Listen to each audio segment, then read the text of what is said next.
kanaaf obboleen keenya haalli har'aan tana social media gubbatti deemu jiru obboleessi keenya yookaan ustaazni keenya qabsaawaan ustaaz Kamaal Hebboo ajjeefamuu isaa malee akka itti ajjeefamee fi maaliin akka du'e eenyu akka ajjeesellee wanni addanuu ba'e hanga ammaatti hin jirtu.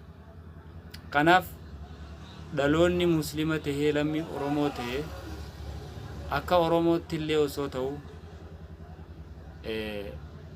dhaloonni muslimaa shakkii keessa galee jira, miira shakkii keessa galee jira. Maaliif qabsaawaan kun kan deemaa jiru qaamuma waliin hidhannoo sabaatiif dhaabbataniin miidhamee ajjeefamee kan jirutu deemaa jira jechuudha. Kanarraa maaltu dhugaadha? Maaltu dhugaadha? Maaltu dhugaadha? Maaltu soba? Qaamni waan kana hubannoo sirriitti qabu yoo jiraate adda baasuu qaba. Osoo uummanni wal shakkee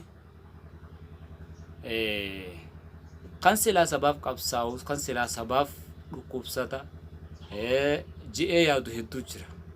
Dhugaa barbaaddu.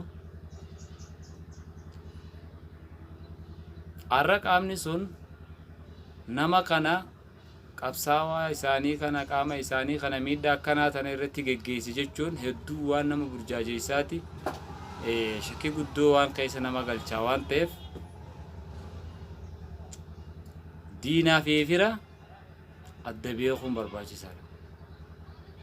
Saniif adda beekuu barbaanna.